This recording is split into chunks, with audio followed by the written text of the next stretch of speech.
नमस्कार विद्यार्थी मित्रांनो, गोखले एज्युकेशन सोसायटीच्या माधवराव लेले विद्यालय नाशिक येथील शिक्षिका मी नीलम शुक्ल पाठक 6वी गणित विषयाच्या या शैक्षणिक व्हिडिओमध्ये आपले हार्दिक स्वागत करते। या व्हिडिओत आपण प्रकरण 3 पूर्णांक संख्या यातील भाग पहिला अभ्यासणार आहोत। या चित्रामध्ये किती बदके, फुले आणि मुले आहेत हे कोणी विचारल्यावर आपण ते सर्व मोजत असतो आणि मोजण्यासाठी आपल्याला आवश्यकता पडते संख्यांची। मोजण्यासाठी आपण 1, 2, 3, 4 याप्रमाणे संख्या वापरतो, त्यांनाच मोजसंख्या म्हणतात। मोजसंख्यांनाच नैसर्गिक संख्या म्हणतात। नैसर्गिक संख्या समूह 1 पासून सुरू होतो, तर पुढे या संख्या अनंत अशा वाढत जातात। एक उदाहरण बघूया। 5 मधून 5 वजा केल्यास काहीच राहत नाही, म्हणजेच 0 मिळतो। पण हा 0 नैसर्गिक संख्यांमध्ये आपल्याला दिसत नाही। हा 0 असलेला जो संख्या समूह आहे तो आहे पूर्ण संख्या समूह। पूर्ण संख्या समूहामध्ये 0 आणि सर्व नैसर्गिक संख्यांचा समावेश असतो। मग 0 ही सर्वात लहान संख्या आहे का? तर नाही। कधीकधी 0पेक्षाही लहान संख्या आपल्याला वापराव्या लागतात। उदाहरणार्थ, काश्मीरचे तापमान हे 0°C पेक्षाही कमी असते। मग त्यावेळेला आपल्याला ऋण संख्यांचा वापर करावा लागतो। लिफ्टमधील बटनांना तळमजल्यासाठी 0 तर तळमजल्याच्या खालील मजल्यांना -1 व -2 असे नंबर दिलेले असतात। कुल्फीवाला कुल्फीचे साचे बर्फ व मिठाच्या मिश्रणात ठेवत असतो, त्यामुळे तापमान 0°पेक्षा कमी होते आणि कुल्फी वितळत नाही। अशा प्रकारे व्यवहारात आपण धनसंख्या, ऋणसंख्या, 0 यांचा वापर करतो, त्यांनाच पूर्णांक संख्या असे म्हणतात। ऋणसंख्या या 0पेक्षा लहान असतात आणि त्या वजा या चिन्हाने दाखवल्या जातात। व्यवहारात धनसंख्येच्या आधी अधिक हे चिन्ह देत नाहीत। संख्या रेषेच्या आधारे आपण संख्यांचा अभ्यास करूया। 0 हा या संख्या रेषेवरचा आरंभ बिंदू असतो। त्याच्या उजवीकडे धनसंख्या आणि डावीकडे ऋणसंख्या लिहिल्या जातात। संख्या रेषेवर समान अंतरावर बिंदू दाखवले जातात आणि संख्या रेषा ही दोन्ही बाजूंना अमर्याद असते। यावरून आपणास समजते की नैसर्गिक संख्या या पूर्ण संख्येचाच एक भाग आहेत, तसेच नैसर्गिक संख्या आणि पूर्ण संख्या या पूर्णांक संख्येचाच एक भाग आहेत। आता आपण पूर्णांक संख्यांची बेरीज कशी करायची ते बघणार आहोत। येथे मी एक संख्या रेषा काढून घेतलेली आहे। समान अंतरावर हे बिंदू घेतलेले आहेत। 0 हा आरंभ बिंदू आहे। उजव्या बाजूला धनसंख्या लिहिलेल्या आहेत। धनसंख्या अधिक या चिन्हाने दाखवल्या जातात आणि डाव्या बाजूला ऋणसंख्या घेतलेल्या आहेत। अशा प्रकारे वजाच्या चिन्हाने या ऋणसंख्या दाखवल्या जातात। या पूर्णांक संख्या आहेत।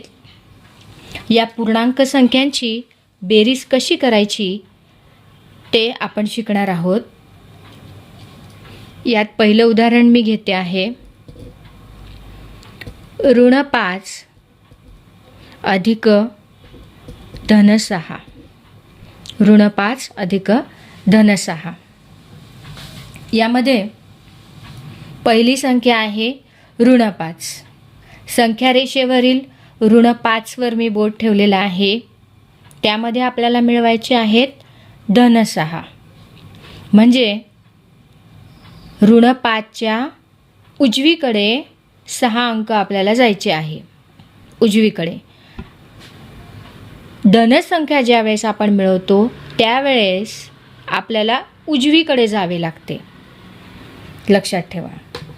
म्हणून 1 2 3 4 5 6 आपल्याला इथे मिळालेला आहे धन 1. म्हणजेच या उदाहरणाचं उत्तर आहे धन 1. नुसता 1 लिहिला तरी चालणार आहे, कारण धनसंख्यांना चिन्ह नाही दिलं तरी ते चालतं. दुसरं उदाहरण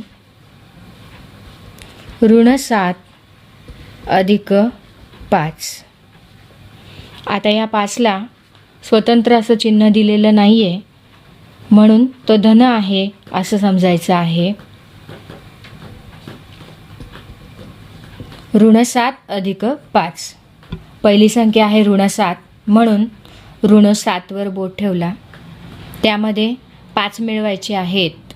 म्हणजे त्याच्या उजवीकडे 5 हे धन असल्यामुळे त्याच्या उजवीकडे 5 अंक जायचे आहे. 1 2 3 4 5. उत्तर आहे ऋण 2.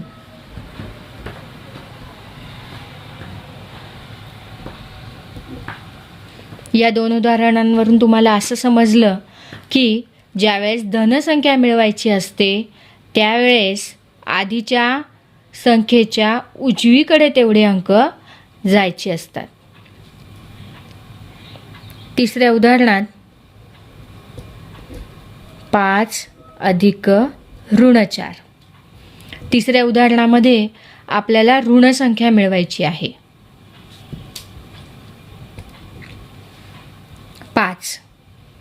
5ला चिन्ह नाही आहे, म्हणजे हा धन 5 आहे. धन 5वर बोट ठेवला.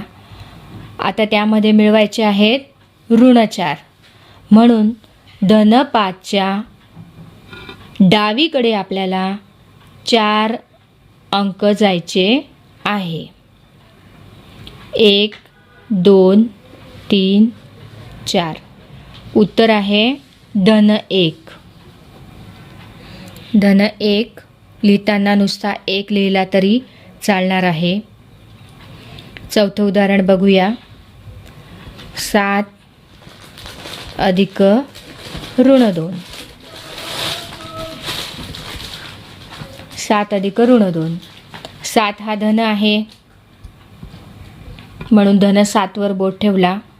त्यामध्ये ऋण 2 मिळवायचे आहेत, म्हणून 7च्या डावीकडे 2 अंक जायचे.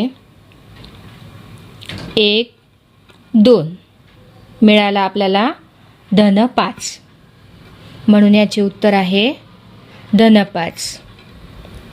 चिन्ह न देता मी येथे धन 5 लिहिलेला आहे. चिन्ह दिले तरी चालेल. अशा प्रकारे पूर्णांक संख्यांची बेरीज कशी करायची ते तुम्ही शिकला आहात.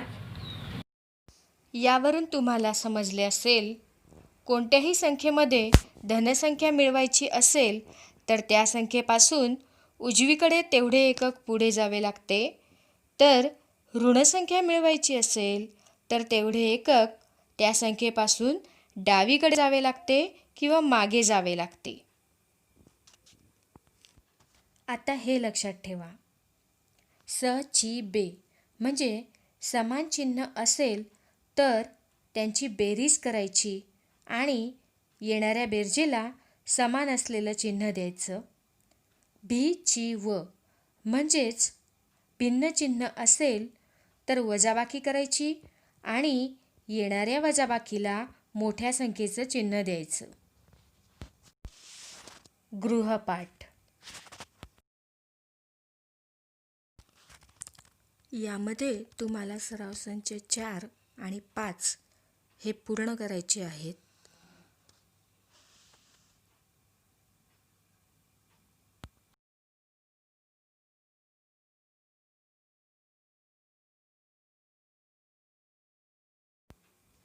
या प्रकरणाचा राहिलेला भाग आपण पुढच्या व्हिडिओमध्ये अभ्यासणार आहोत.